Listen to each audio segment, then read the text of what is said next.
చూద్దాం. మత్తయి సువార్త 19 అధ్యాయం. మత్తయి సువార్త 19.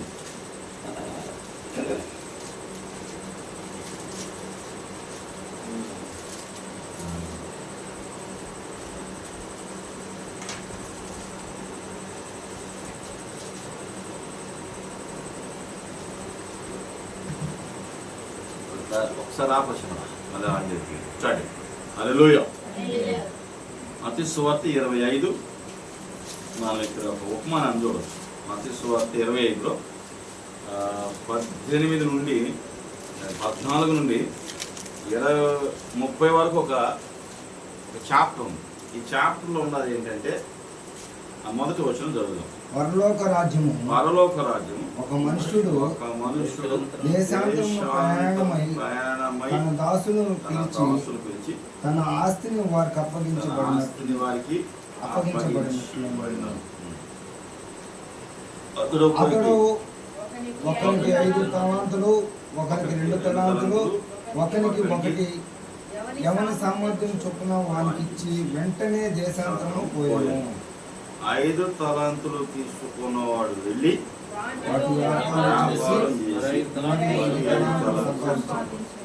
అలాగే 2 తలాంతులు తీసుకున్నవాడు మరి 2 తలాంతులు.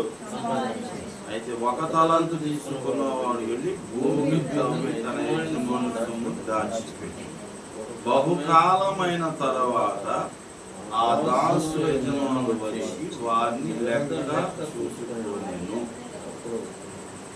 5 తలాంతులు.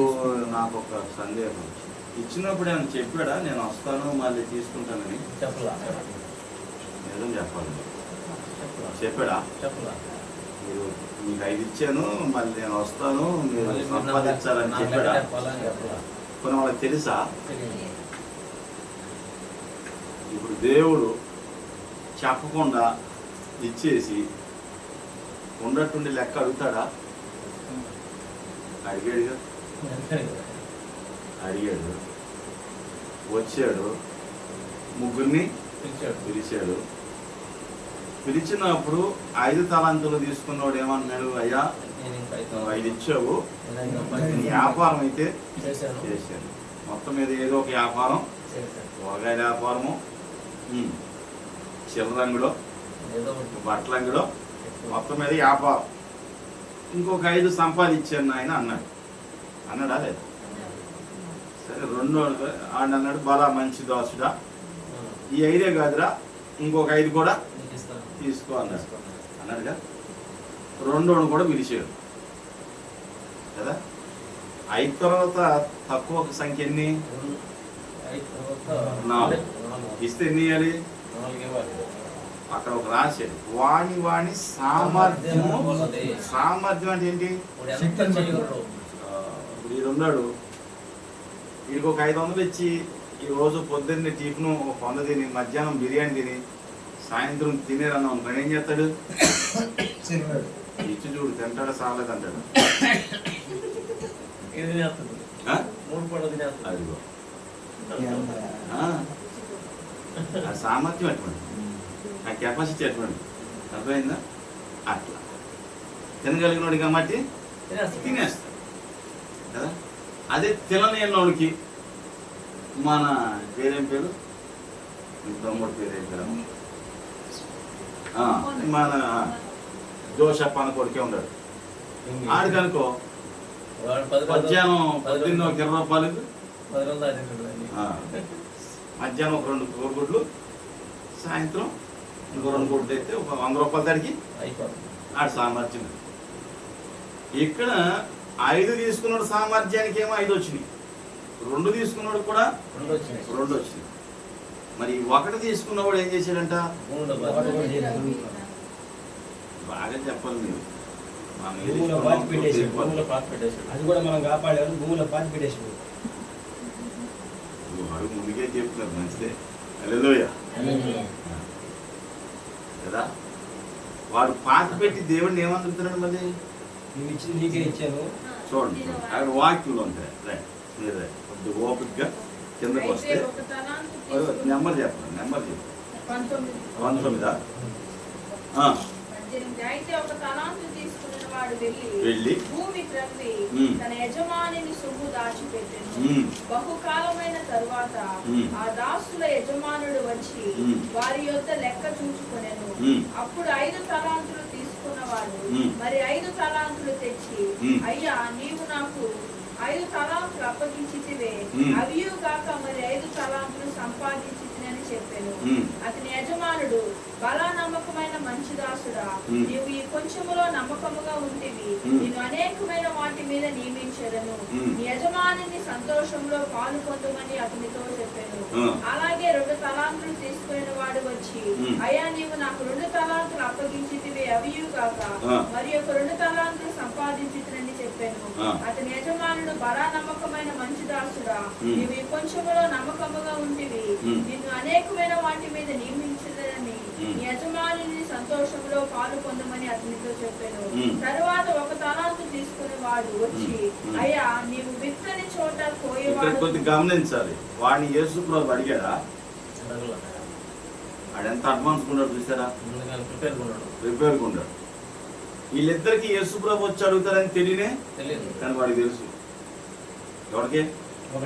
1 ఇచ్చినోడికి 5 ఇచ్చినోడి మీద కోపం లేదు, 2 ఇచ్చిన మీద కూడా కోపం లేదు, వీడి మీద కూడా వీడి కోపం లేదు.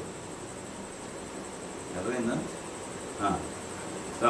అయ్యా నీవు విత్తని చోట కోయి వాడవును, చల్లని చోట పంట కూర్చుకొని వాడవునైనా కఠినుడు అని నేను ఎరుగుదును.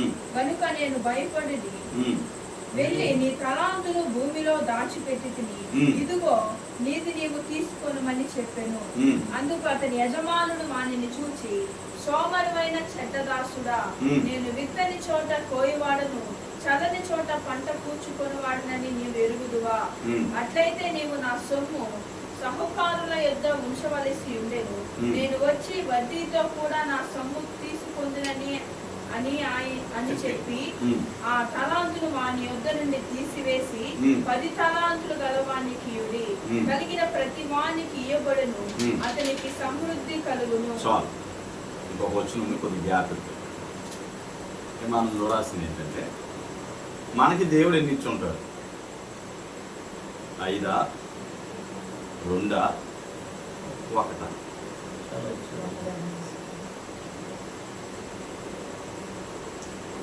తలాంతులు అంటే ఏమనుకుంటారు? తలాంతులు అంటే ఇందాక దేనారాలు, డబ్బులు అనుకోవచ్చు. అది నీకు ఇచ్చిన టాలెంట్ ఉంటుంది కదా, పని చేసే విధానంలో, వ్యాపారం చేసే విధానంలో, సేవ చేసే విధానంలో, పరిచర్య చేసే విధానంలో, ప్రభు దగ్గరికి నడిపించే విధానంలో, లేకపోతే ఆకర్షించే విధానంలో, రక్షించే విధానంలో, సమకూర్చే విధానంలో నీ టాలెంట్, దేవుడు నీకు ఇచ్చిన సామర్థ్యం ఏంటి? ఇది రేపు మనం అడుగుతాడా? అడగడా? అది సీరియస్గా ఉండొద్దు, సమాధానం చెప్పండి, వాక్యం చెప్పండి, ముందుకెళ్ళిపోతాం. అడగడా? ఇప్పుడు మనం 5, 2, 1 ఏమీ లేవని మాత్రం చెప్పండి, ఏదో చెప్పండి. అయ్యా మాకేం వీలేదు అన్నది మాత్రం ఉన్నట్టుండి ఆరాధన చేయమంటే బాగానే చేశారు. అంటే తలాంతులు ఉన్నాయా లేవా? చెప్పండి.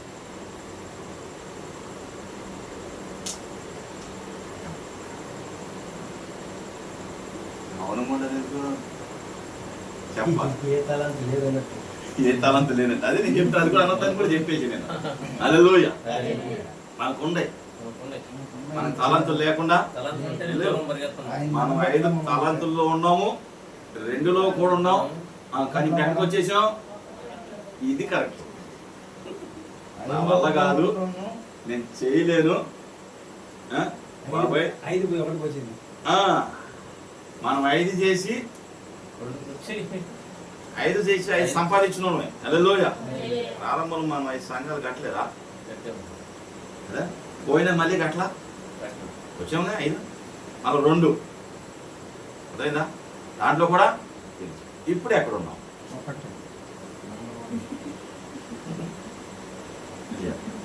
కారణం ఏంటి? ఇది కాదు, ఎవరిది వచ్చింది మనకి సోమత? నిరాశ.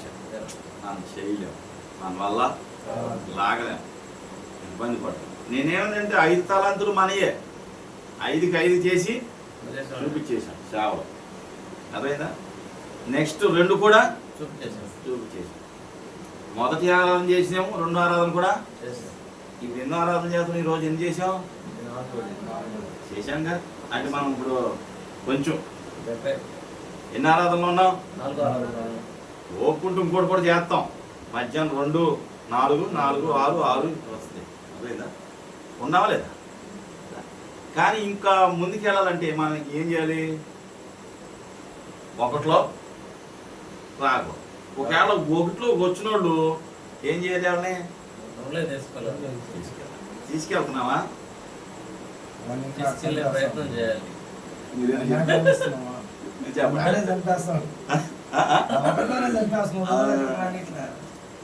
ఇప్పుడు మన జోషప్ అనే ఉన్నాడు, డ్యూటీ కింద వచ్చి అయ్యా సోమవారం నీదే లేచి వాక్యం చెప్పమంటే ఏం చేస్తాడు? 1లో ఉన్నాడా, 5లో ఉన్నాడా, 2లో ఉన్నాడా? ఎక్కడున్నాడు రా భక్తులో? 1లో కూడా లేడా? ఆడన్నా దాచిపెట్టింది కదా, సైలెంట్ అయిపోయింది కదా. సమాధానం కూడా అంటే అన్నంటే అన్నయ్య కాదులే, ఒక ఆయనకి పోనే లేదు, దానికి ఏం చేద్దాం? అంటే నేనేమంటే ముందుకెళ్ళే విధానంలో హల్లెలూయా, వయసు మీద పడుతుంది, ఓపిక తగ్గుతుంది, భారాలు పెరుగుతున్నాయి. అన్నంటే అన్నయ్య కాదు, ఉన్నవాళ్ళు అందరికీ ఆయనే పెద్దలు. ప్రజెంట్ మన సంఘ పెద్దల్లో వాళ్ళ బాధలు, వాళ్ళ కష్టాలు చూసుకుని భక్తి మీద కొంచెం నిరాశ అయిపోతుంది. అదే నేను ఇందాక సాక్షి రూపంలో చెప్పాను, ఈ వదిలిపెట్టవు. నేను దానికి సమాధానం చెప్పేది అదే. మన ముందు 5 చేసేసాం కదా. నేనేమంటే చేయకపోతే ఏమా చేయలేదా? మనం సేవ చేయలేదా? సంఘాలకు అట్లా, మందిరాలకు అట్లా. ఇక సాక్ష్యాలు ఉన్నాయి, సంఘాలు, మందిరాలు, పత్రికలు, పత్రికలు వస్తున్నాయి కదా. మనం సేవ చేసాం లేదా? ఫలితం వచ్చిందా రాలేదా? నడిపింపు ఉందా లేదా? ఇప్పుడు 5 చూసేసావా లేదా? కదా. 2 కూడా చూసేసాంగా. మరి 1 దగ్గరికి వచ్చి ఇప్పుడు ఏం చేస్తున్నాం? రాసి పెడతాం. ఇవన్నీ చేసిన వాళ్ళమే. నేనేంటంటే 3 మనయే. ఎన్ని? దానికే నెరవేర్చడం ఏంటంటే ఇప్పుడు మనం చేయలేనప్పుడు పుషింగ్ చేయడానికి మనం ఎవరున్నారు మన ముందు? వీళ్ళే. మనం చేయలేని పనులు ఏం చేయాలి? అది అవకాశం తల్లిదండ్రులు తీసుకోవాలి. మీరు చేయలేకపోతే మీ బిడ్డల కన్నా చేసే సామర్థ్యతను నేర్పించాలి. అప్పుడు మనకేం కలుగుద్ది? మనం చేసింది వాళ్ళకి చూపిస్తున్నాం. ఇజ్రాయేల్ ప్రజలు అంటారు, ఎర్ర సముద్రం దాటి వచ్చిన తర్వాత అద్భుతాలు జరిగితే అక్కడ అంటే ఒక రాళ్ళు రాశిగా పెట్టి ఎప్పుడు జరిగింది, ఎలా జరిగింది, ఎందుకు జరిగింది, జరగటానికి కారణం శిలాపాతకాలు పెడతారు కదా, అట్లా పెట్టారంట. ఇజ్రాయేల్ యోనా అని చేప మింగేసింది. ఎక్కడ మింగింది, ఎక్కడ కక్కిందో ఇప్పటికి ఏం చేశారు? అక్కడ ఒక పెద్ద రాసి పెట్టి దానికి సంబంధించిన ఫొటోస్ వీళ్ళందరూ ఎరుసలేం వెళ్ళినప్పుడు చూపిస్తాను. ఏమైనా చేప మింగేసింది, ఇదిగో కక్కేసింది, యేసుప్రభు సమాధి ఇదిగో, లాజరు సమాధి ఇదిగో, దావీదు సమాధి ఇదిగో, సొలొమోను సమాధి ఉండేగా మరి చూపిస్తున్నాగా. మనం కూడా 5 తలాంతులు చూసిన వాళ్ళమే. 2 ఇప్పుడు 1 కాడికి వచ్చి ఏం చేస్తాం? వీళ్ళు పాట అంటారు. ఏం పాట అంటారు? వెళతారా, వెళ్ళే వాళ్ళని పంపుతారంటారు. ఎవరో హెబ్రోనులో పాట పాడతారు. నా పేరే తెలియని జనులు నా ప్రేమను వారికి వెళతారా, లేకపోతే వెళ్ళే వాళ్ళని పంపిస్తారంట. ఇక్కడ జరిగేది ఏంటంటే మనం వెళ్ళట్లా, మనం చేయట్లా, ఇక్కడ అయిపోయింది మన సేవ. అందుకోసమే ఇది చెప్పుకోవచ్చు. నెక్స్ట్ జనరేషన్ మీకు ఇంకో విషయం తెలుసా? ఇప్పుడు చాలా మంది సేవక పిల్లలు కానీ, చాలా మంది వాళ్ళ పిల్లలు కానీ వాళ్ళ పాటలు వాళ్ళ అవి నచ్చట్లు, వాళ్ళకి నచ్చట్లేనే ఏందరి బోరు కొట్టేస్తున్నాయి. కారణం ఉద్యమం, ఉత్సాహం, ఉల్లాసం, ఆనందించట్లా వాళ్ళు.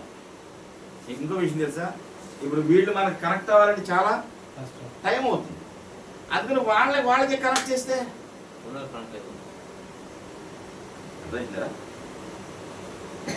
వాళ్ళ ఏజ్కి మన ఏజ్కి ఏమొచ్చింది? గ్యాప్ వస్తుంది. మనం చెప్పేది వాళ్ళకి అర్థం కాదు, వాళ్ళు చెప్పేది.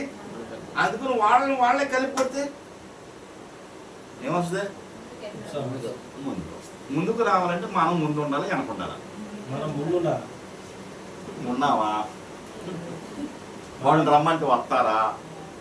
ఇప్పుడు ఎడ జరుగుతుంది చెప్పండి. 5 రావు, 2 రావు, ఆ 1 లిస్టు. ఇప్పుడు మనం చేయలేకపోతానికి ఉదయ్ గారు కరెక్ట్గా ఆన్సర్ చెప్పేసాడు. కారణం చెప్పండి ఏంటి?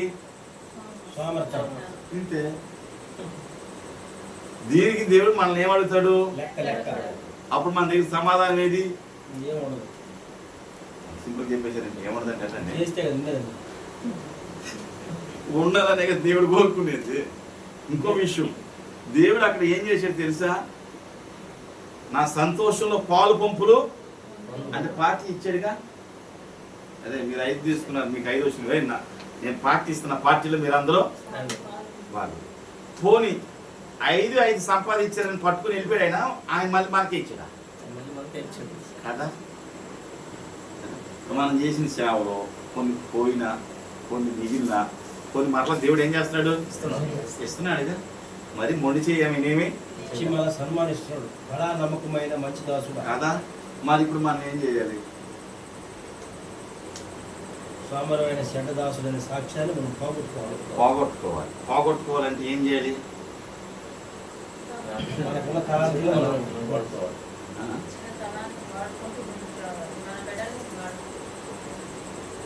మరి చేస్తలేదన్నా కదా ఇప్పుడు వచ్చింది చెప్పాలా? ముందు మనం ఉండి వాళ్ళని నడిపించాలి. మనం లేచి ప్రభు నీకు స్తోత్రం అన్నాం అనుకో, మన వెంటనే వాళ్ళు ఏం చేస్తారు? అనరా? ఒకరోజు చేయలేదు, 2 రోజులు చేయలేదు, 3 రోజులు ఏం చేయాలి? దాన్నే సహవాసం అంటారు. అపోస్తుల బోధ యందు, సహవాసం యందు, రొట్టె విరిచి యందు, ప్రార్థన చేటి యందు. మాట్లాడితే ఎడతెక్కడితే 4 ఉండేదా? 4 దాడిలో ఒకటి వస్తారు. ఎడతే వస్తువుని కొట్టుకొచ్చేస్తాను మీరు. అపోస్తుల బోధ యందు ఏమన్నా బోధ ఇంకేమొస్తే? సహవాసం ఏమొస్తే? రొట్టె చేసిన తర్వాత ఏం చేస్తాం? అప్పుడు ఏం చేయాలంటే దీని ఎందు కరెక్ట్ అందరు ఎడతెక్కంటే కలుసుకుంటానే ఉండాలి, చేస్తానే. రత్నం గారు నేను వెళ్ళినప్పుడు కొత్తగా పెట్టినోడు ప్రతి ఆధారం వాళ్ళు ఇచ్చేస్తాడట. అది పొద్దున్నెత్తే నీకు రాత్రి ఇచ్చేస్తాడట. ఇప్పుడు మనం ఏం చేస్తున్నాం? నెలలో ఒకసారి ఇస్తున్నాం. అది చెప్పలేక చెప్తున్నాడు.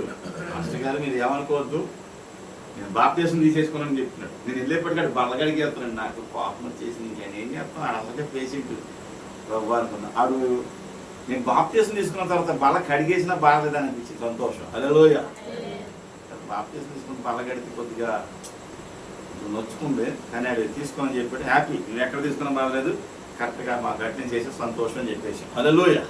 ఇప్పుడు చెప్పండి అన్న, ఇది చదివాను ముగించేద్దాం. ఇంకా ఎక్కడ చదివాం? మనకి సమృద్ధి లేకపోవడానికి ఇదో దరిద్రం, మన లేమికి కూడా ఇదో దరిద్రం. ఉదయగా కొంచెం పైనుండి కిందకి రా. 26. అందుకు అతని యజమానుడు అతన్ని చూసి సోమరివైన, సోమరితనమే చెడ్డతనం, సోమరితనమే. చిన్నప్పుడు మన పిల్లలు ఏం చేయాలని కోరుకుంటాం? చేయాలని ఆశ. అంత దూరం కాదు. పాలు తాగే పిల్లలు ఏం చేయాలని కోరుకుంటే ఎక్కువగాడు నిద్రపోతే బాగుండు, నిద్రపోతే ఏడిపిస్తున్నాడు కదా, ఏం చేస్తే బాగుండు? బాగుండు. అదే కదా మనకు అనిపించేది కదా. నేను ఊరు వెళ్ళినప్పుడు వాడు మా పక్కన పిల్లవాడు ఫోన్ చేసి అంకుల్ ఎక్కడికి వస్తానని కొట్టాడు. నన్ను చూసినప్పుడు చప్పట్లు కొట్టారు. అంకుల్ ఎక్కడికి వెళ్ళాడంటే ప్రార్థనకి వెళ్ళాడని చెప్తున్నాడు నాటి. అట్లాగా వాళ్ళకి అలవాటు అయిపోయింది. నన్ను చూస్తే ఏం గుర్తొస్తుంది? చట్టపట్లు కొట్టాలని. ఓకే, హల్లెలూయా. ఇప్పుడు చూడండి, మనము పిల్లలు ఎక్కువగా నిద్రపోవాలని కోరుకుంటాం కదా చిన్నప్పుడు. అదే పిల్లలు కొద్దిగా పెద్ద అయితే ఏం కోరుకుంటాం? బాగా చదవాలని కోరుకుంటాం. అదే పిల్లలు చదువు అయిపోయిన తర్వాత ఏం రావాలని కోరుకుంటాం? ఉద్యోగం వస్తే, ఉద్యోగం కూడా అయిపోతే మంచి భార్య రావాలి, భర్త రావాలని కోరు. ఈరోజు నితీష్ని చూసినప్పుడు నాకు చర్చలో చాలా సంతోషం వేసింది కదా. నేను అన్నాను వారం వారం సహకరించి సంఘాన్ని నడిపించాను. నేనేమన్నానంటే మన పిల్లలకి మన సంఘములో మన బాధ్యతలు అప్పజెప్పకపోతే తర్వాత అప్పచెప్పిన వాళ్ళు కీర్తన చదవమని కానీ టక్క వాడాలా అంటే ఏం చేయాలా? నేను అదే చెప్తాను మన పిల్లల్ని కదా, నా కొడుకు అదే చెప్పుకుంటూ వస్తున్నాను. వాడు ఆ పని మామూలు ట్యాబ్లెట్లు కిరాయి తీసుకుని కోపం వచ్చేస్తాను. ఎన్ని పనులు ఎవరు చేసాడు అన్నీ నాకే చెప్తున్నాను అన్నాడు. వెళ్ళి మీ అమ్మని అడగలా చెప్పొద్దండి, మీ డాడీ తెచ్చేవాడు అన్నీ నువ్వు పొద్దున్న సాయంత్రం వస్తానంటే బాగా కాలేజీలు తింటే పోడు, నేను కాలేజీకి వెళ్ళిపోతాను. ఏమనిపిస్తుంది పని చెప్తే చిరాకు. మందిరం చూడవాలి, అక్కడే వెళ్ళాలి, శుభ్రంగా చూడవాలి. వాడు ఒకడే నలుగురు చేసే పని ఒకటి చేయాలని కొద్ది కష్టంగానే ఉంటుంది అనుకుని వాడు మోషన్ పరిచయం చేసేది. అక్కడ ఫోన్ నెంబర్ ఇచ్చి మోషన్ రమ్మని పిచ్చికెళ్తా చేసుకో.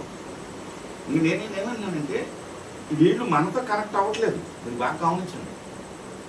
వాళ్ళకు సమకాలికతోనే వాళ్ళకి కనెక్ట్ అవ్వాలంటే ఇటువంటి ఒక లీడర్గా పెట్టేసి ఆమె తోసేది, అమ్మాయి ఇట్లా కొట్టుకెళ్ళిపోవాలి, అంతేనా లేదా? అవునా కదా? మీరు ఉన్నారండి బావా మామ అనుకుంటూ వంట చేసేస్తారు. మీ మధ్యలో దేవుడినో తెల్లనోని తీసుకొస్తే ఆడు ఎంత బాగా చేసింది దేవుడు ఇది ఇది ఎందుకు అదే వీళ్ళకి మనం కనెక్ట్ అవ్వకపోవడానికి కారణం ఏంటంటే వీళ్ళకి అర్థం కాకపోవడం కాదు. ఎందుకంటే ఇంకొంచెం చెప్పాల్సిన విధంలో మనం చెప్పలేకపోతున్నాం, నేర్చుకునే విధానంలో వాడినాడు. ఇప్పుడు ఏంటంటే తెలుసా, పిల్లలు ఏమన్నా ఫీల్ అయిపోతుంది. ఏమైపోతున్నారు?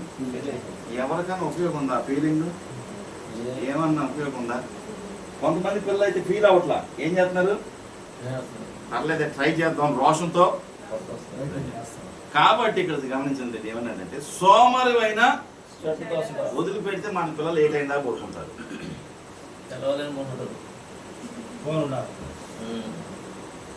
మామూలుగా ఆమె కొడుకుని లేకపోతే మావాడైతే 10 ఏళ్ళు ఎక్కడం మావాడిని మించిన వాళ్ళు ఆళ్ళు ఆ కీబోర్డు వాయించిన ఆనందం 12 అంట, టిఫిన్ కూడా చేయరంట, లేచి డైరెక్ట్గా. నేను అదే చెప్పాను ఏంటంటే ఏదో ప్రాక్టీస్, నేను అదే అన్నా నేర్చుకో, కీబోర్డ్ ఉందిగా నేర్చుకో, పాటలో ప్రార్థన ప్రాక్టీస్ చేయాలి. నెక్స్ట్ వాళ్ళని మనం మోటివేషన్ చేయాలి. తీసుకొచ్చేస్తుంది.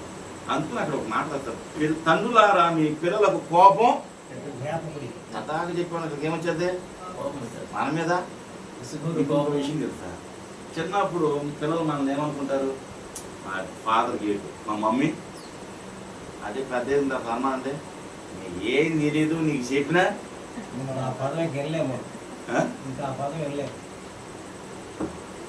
ఏం తెలదు, చదువుకున్నా చదువుకోలేదు మీరు బిగించి చేసినట్టు మన మీద ఫీల్ అయిపోయి. అప్పుడప్పుడు నాకు కూర్చొని నీకేం తెలియటాడే, నీకు తెలిసింది చెప్పరా అంటారు. ఒరే నువ్వు ఇంగ్లీష్ ఇంత చదివి ఇది అంటావు, నేను చూసి చెప్పేస్తాను కదరా, నువ్వు బెటరా నేను బెటరా,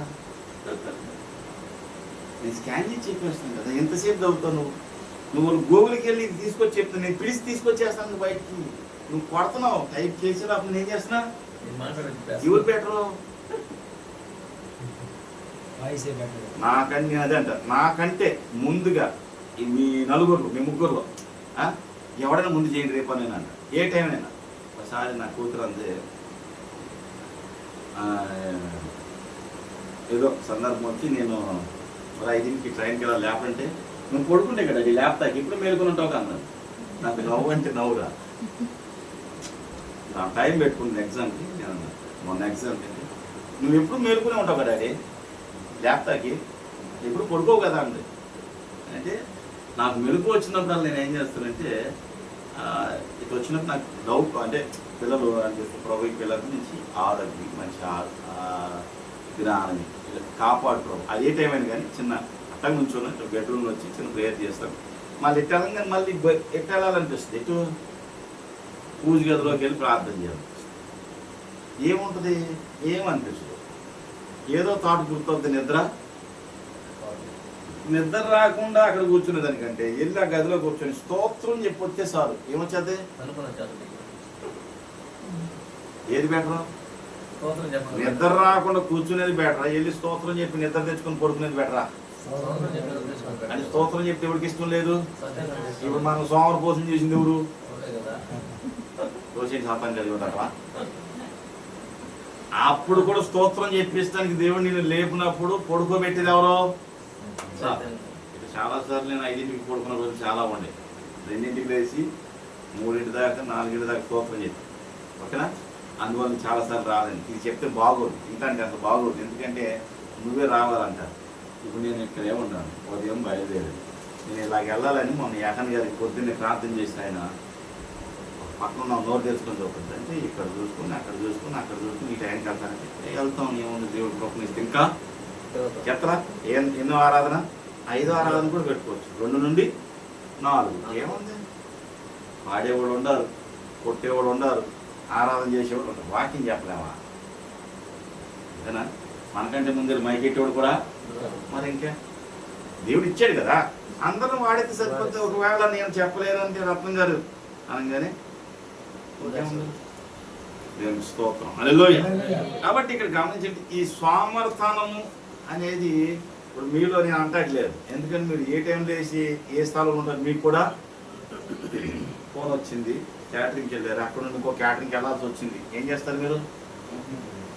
ఆపేస్తాకుందా? అక్కడ నుండి ఇంకో దానికి ఒకవేళ చేసిందే సాలలేదు, మళ్ళీ ఏం చేయాలి? ఎవడు నువ్వు పద్దాకి పిలిస్తే కంటాకుందా? లేదు. దాంట్లో కొంచెం భాగంగా ఈ ప్రార్థనకి కేటాయించమని విజ్ఞాపన, మనవి, యాచన, ప్రార్థన. అంతేనా? ఇంతకు మించి ఏమి? ఆడవాళ్ళ కంటే మనం ముందు ఎక్కుతున్నాం, వాళ్ళు ఎక్కుతున్నారా? వాళ్ళు లేచి మనం పడుకొని ఎక్కుతున్నారా? 4-5 అవదో నాకు తెలిసి టైం 4 అయితే వీళ్ళు ఎగుతారు లేదు తెలియదు, కానీ నాకు మాత్రం 4 అయిపోయింది లేఖనంగానేమో కాలేదంటే అప్పుడు కీమని వస్తుండదు. అంటే ఇప్పుడు 4 అయిపోతుంది, ఎప్పుడు ఎవరు తెస్తుంది? 4 గంటే ముందు నాకే. కారణం ఏంటి? ఫీడ్ అయిపోయింది. టైం ఎంత అయిపోతుంది? వాళ్ళు లేచి స్తోత్రం చెప్తారు. మళ్ళీ వెళ్ళి మనం లేపేసి వెళ్ళి స్తోత్రం చెప్తారు. మనకు నిద్ర వద్దా? మరి మనం ఎన్ని గంటలకు రావాలి? ఎన్ని కారణం బోర్డు అని చెప్పచ్చు. కొంతమందికి ఆప్షన్ ఉండదు కాబట్టి ఈ స్తోత్రం చెప్పడం చాలా విలువ. హల్లెలూయా. ఉదయకాల స్తోత్రం అనేది దానికి మించిన ఇంకా ఏ శక్తి? స్తోత్రం చెప్తే అందుకున్నాను. స్తోత్రం ఆమోస్ గారికి అంత ఇబ్బంది వచ్చిన ఏం చెప్తున్నాం? రూపస్ గారు అప్పటికే అర్థం కాదు. రూపస్ గారు అన్ని వాక్యాలు ఆ టైంలో తీసి చదివిస్తున్నాడంటే గ్రేట్. నాతో కూడా చదివిస్తున్నాడు, ఆయనతో చదివిస్తున్నాడు. సిమోన్ నాయన చదువు. ఇంకో విషయం తెలుసా, వాక్యాలకి సంబంధం ఉంటుంది, కానీ అధ్యాయులు మాత్రం ఆ చివరికి ఈ చివరికి లాగి చదివించి తీసి ఎవరన్నా ఈ పని చదువుకుంటా ఇప్పుడు ఆయన మనం తప్పడతాకుందా? ఖాళీగా ఉండకు ఫోన్ చేస్తాడు కదా. దేవుని స్తోత్రం. కాబట్టి నేనేమన్నంటే ఈ స్వామర్థనం అనేది మనలో ఉండొచ్చు, ఉండకూడదు. ఒకవేళ ఉంటే, ఒకవేళ దేవుడు రేపు మనల్ని అడిగితే మన దగ్గర సమాధానం ఉందా అనేది నాకు క్వశ్చన్. అడుగుతారా? అడిగితే గిడిగితే ఫస్ట్ ఎవరి దగ్గర స్టార్ట్ చేస్తాడు? మీరు నేర్పించారని అడుగుతాడు, మీరు చేశారని అడుగుతాడు. ఇద్దరికి లెక్క వచ్చేసి చివరి వాక్యం చదువుతున్నాం రండి. రండి అందుకునే కదా ఏ ఇబ్బంది లేకుండా మీకు ఇచ్చేస్తున్నాం. ఆ వారసత్వాన్ని పంచుకోండి. ఎక్కడి దాకా వచ్చాం? వెత్తని చోట కొయ్యవాడు అని, చల్లని చోట పంట వచ్చుకోమని నీవు ఎరుగుదువా? అట్లయితే నీవు నా సొమ్ము సహకారుల యొద్ద ఉంచవలసిందనే. నేను వచ్చి వడ్డీతో కూడా నా సొమ్మును తీసుకుని చెప్పి ఆ తలంతు వాడి యొద్ద నుండి తీసివేసి 10 తలంతుల గలవానికి కలిగిన ప్రతివానికి ఇవ్వబడును, అతనికి సమృద్ధి కలుగును. లేని వాడిని నుండి వానికి కలిగినది కూడా తీసివేయబడును. నేనేంటంటే దేవుడు మనకిచ్చిన ఒక 10 రూపాయల్లో దేవుడికో లేదంటే ఇంక దేనికో వాడతాను, మంచిదే. కానీ నేనేమన్నానంటే ఆ వాల్యూ అనేది దానికి ఇవ్వాలి. రూపాయి వాల్యూ రూపాయికి ఇవ్వాలి. రూపాయి వాల్యూ అంటే మనం దేంట్లో చూడవచ్చు? కాయిన్ ఎక్కువ బరువుంటుందా, రూపాయి కాగితం బరువుంటుందా? కదా. మన దృష్టిలో చిల్లర అంటే ఏంటి? అదే చిల్లరని నువ్వు మిగిలిన చిల్లరి నీకు తీసుకెచ్చిన చిల్లర అంతా తీసుకెళ్ళి ఒక డిబ్బీలు వేసి పెడితే కొన్ని రోజుల తర్వాత అది ఎంత అయితే నువ్వు ఊహించినంత గుర్తుపెట్టు. అడుక్కున్న వాళ్ళ దగ్గర నేను అనుకుంటాను ఈ చిల్లర ఎంత వస్తుంది తెలుసా? ఈ అడుక్కునే వాళ్ళందరూ చిల్లర తీసుకెళ్ళి అడిగి ఇచ్చేటప్పుడు 100కి ఎంత ఇస్తారు తెలుసా? 90 రూపాయలు ఇస్తే వాళ్ళు 100 రూపాయలు ఇస్తాడు. మీరు 90 రూపాయలు ఇస్తాడు, 100 కదా. అదే 10 రూపాయలు 10 రూపాయలు ఏం చేస్తున్నాడు? కమిషన్ మిగులుతుంది. 90 ఇస్తాడు. ఇప్పుడు చిల్లరకి వాల్యూ లేదని ఇప్పుడు మనం చెప్పాం కదా. ఇప్పుడు చిల్లరకి వాల్యూ ఉందా లేదా? గుర్తుపెట్టుకోండి. ఎందుకంటే ఒకదానికి వాల్యూ ఉందని చెప్పడం కోసం ఈ గిఫ్ట్ తీసి, ఒక తలానికి వాల్యూ ఉందని చెప్పడం కోసం ఈ మాట ఈ చెప్తున్నా. 10 తలాంతులు గలవానికి ఈయుడి. అక్కడ ఏం రాసిందంటే కలిగిన వానికి సమృద్ధి. ఇప్పుడు కొంతమందికి బాగా కూడుతుంది, కొంతమందికి ఏమి కూడుతుందా? కారణాలు ఏంటి? డబ్బును ఖర్చు పెట్టేటప్పుడు మనం ఏం చేయాలి తెలుసా? ఆలోచించి ఇది మనకి అవసరమా అదేనా? డిమార్ట్ తెలియకట్లే ఏంటి తెలుసా? కొన్ని సరుకులేమో బయట కంటే తక్కువ రేటు, కొన్ని సరుకులేమో బయట కంటే ఎక్కువ రేటు. తెలివి కలిగిన వాళ్ళు ఏం చేస్తారు? తక్కువగా ఉన్నాయి ఇక్కడ తీసుకుని ఎక్కువ ఉన్నాయి బయట. మన వాటిలో పరిచయం. ఉద్దుపప్పు బయట 140 అంట, వాడి దగ్గర 115 అంట. ఒక 10 కేజీలు మూటించుకుని వెళ్తాడు. మిగతా కూడా ఇక్కడే కొనొచ్చు. మిగతా ఇక్కడ రేట్ ఎక్కువ, మిగతా అక్కడ రేటు అంతా అక్కడికి వెళ్తాను. ఇప్పుడు నాకు కేజీకి 15 రూపాయలు 20 రూపాయలు కలిసింది కాబట్టి ఈ 10 కేజీలకి నాకు 200 వచ్చినాయి అనుకో. ఒక 2 రోజులు పెట్రోల్ వస్తుంది కదా అని చెప్పేవాళ్ళు. సింపుల్ లెక్క. అట్లా మనం ఎప్పుడన్నా అది చేస్తామా? ఎవడు తిరుగుతాడు?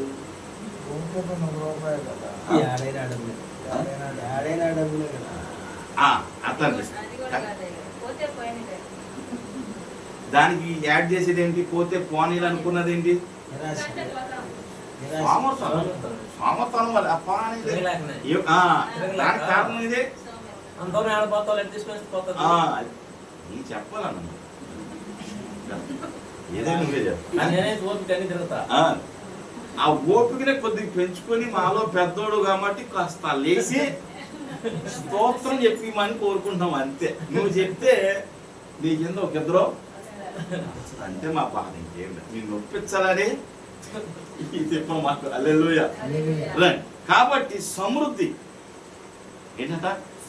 సమృద్ధిని దేవుడు మనకి ఇచ్చేసాడు. హల్లెలూయా. మనమే సోమర్థనం వల్ల ఏం చేస్తున్నాం? సమృద్ధిని పోగొట్టుకుంటున్నాం అంతే. ఇచ్చే టైంలో తీసుకోవాలి. దేవదూతలు ఏ టైంలో తిరిగి మనం ఏం చేస్తాం? అప్పుడే మరి దేవదూతలు మన ప్రార్థన దేవుడు తీసుకెళ్ళాలా?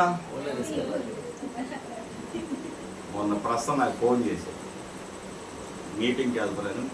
ఎన్నిసార్లు చేసిన ఎత్తలేదు, ఎత్తదని చెప్పి స్థానానికి వెళ్ళిపోయి అప్పుడు చేసి నాకు ఈ ఫోన్ కాల్స్ వల్ల నన్ను నిద్రపోనట్లేదు. నేను కొడుకునే పాటు 4 అయిపోయింది. ఎన్ని అయిందట? 4. అనుకుంది అన్న, ఏమనుకోవద్దన్నా నేను ఫోన్ ఎత్తలేదని అన్నాను. ఇన్నిసార్లు ప్రార్థన చేసింది. చిన్న కానుక పంపించాను. కానుక పంపించేసి ప్రార్థన చేసుకుందా. నాకు ఎత్తుకున్నాం ప్రార్థన చేసి ఈ మీటింగ్కి వెళ్ళిపోయాను. సార్ పాస్టర్కి వచ్చిన ప్రార్థన చేయండి. సార్ చేస్తానని నేను ఫ్రెష్ అయ్యి ఇప్పుడే లేచాను. సార్ చేసుకుంది. మా చూస్తే కానుక నాకే పంపించింది. అక్కడ కొటేషన్ పెట్టిందంట, అన్న దగ్గర చెల్లికి తీసుకోవచ్చు అని. నేను నాకు ఇంగ్లీష్ అంత రాదు కాబట్టి రాసేది, లేకపోతే పాస్టర్తో చెప్పి నేను పాస్టర్తో చెప్పమను అన్న చెల్లికి ఇవ్వచ్చు అని. హల్లెలూయా. అంటే ఏంటంటే ఎప్పుడైతే మనము ఆమెని ఈ విధంగా మోటివేషన్ చేస్తాం. చేసామో ఆటోమేటిక్గా కరెక్ట్ అవుతుంది. ఆమె వేరే వాళ్ళకి ఏం చేస్తుంది, కనెక్ట్ అయ్యి వాడబడుతుంది. హల్లెలూయా. నేనేం చెప్తానంటే దారి లేని చోట దారే చెప్పి ఇప్పుడు నడితే ఉంది, ఎవడో ఒకడు ప్రయాణం చేస్తాడుగా, చేస్తాం. పని అవుతుందిగా. నేనేమన్నాను అదే చెప్పి, ఎవరి దగ్గరికి వెళ్తే అందరూ పని అయిందా లేదా? అంతే. సోమరుగా ఉండటం వల్ల వచ్చేది ఏంటంట, ఆ? దరిద్రం. సోమరవాణి ఇంట దరిద్రం ఏం చేద్దంట, నాట్యం చేద్దాం. ఏం చేద్దే, నాట్యం. ఆడపిల్ల పుడితే ఏమంటారు, మహాలక్ష్మి అంటారు. మన వీడియో పెట్టారు, మహాలక్ష్మి 12 అయినా సరే ఏం చేస్తున్నట, హల్లెలూయా. కనుక దయచేసి కనుక మనకు సమృద్ధి ఉండాలంటే మనం ఏం చేయాలి, సామర్థ్యం. విడిచిపెట్టాలి. ఆ? సమాధానం విడిచిపెట్టాలి. విడిచిపెట్టేది సరిపోద్దా, ఏం చేయాలి, వాడాలి. ఏం చేశాడు వీడు, వాడాలి. 5 తలంతలు గలవాడు ఏం చేశాడు, సంపాదించాడు. వ్యాపారం చేశాడు. రెండోడు కూడా ఒకడు ఏం చేసుకెళ్ళాడు, దాచిపెట్టాడు. వీడికి దేవుడి మీద తిరుక్కున్నాడు. మళ్ళీ తిరిగి నువ్వెత్తని చోట కొయ్యవాడు, చల్లని చోట పంట కూర్చున్నవాడు, నీవు కఠినమని ఎరిగి నీ సొమ్ము నేను దాచిపెట్టేసిన అన్నాడు. ఓరి నేను నా గురించి ఇన్ని తెలిసినోడు ఎందుకు తీసుకున్నావు నువ్వు, అదేదో వడ్డీ వ్యాపారానికి ఇచ్చినా బాగుంది. కాస్త డబ్బులు చిన్నది. అట్లేమన్నాడు, చివరి మాట చెప్పి ముగిద్దాం కదా. 9 చదివారా, 29 ఏమంటాడంటే, కలిగిన ప్రతివానికి ఇవ్వబడును, అతనికి సమృద్ధి కలుగును, లేని వాడి నుండి వానికి కలిగింది కూడా. మరియు పశ్చిమానికి ఆ దాసుడు వెలుపటి చీకట్లోకి తోయవేయబడును, అక్కడ ఏడుపును పడుగొట్టుటయు ఉండదు. దరిద్రతను మనమే తెచ్చుకుంటాం కానీ దరిద్రమై మన ఇంటికి రాదు. గుర్తుపెట్టు, దరిద్రమై మన ఇంటికి రాదు. దరిద్రం అంటే బయలుదేరదంట, బయలుదేరేది చూస్తూ ఉంటారు. ఎవరైతే లేచి పూజలు పునస్కారాలు చేస్తారు, ఇక్కడ మా వల్ల అక్కడ పోతారు, అట్టపోయి నాకు ఇప్పటికీ ఆశ్చర్యం.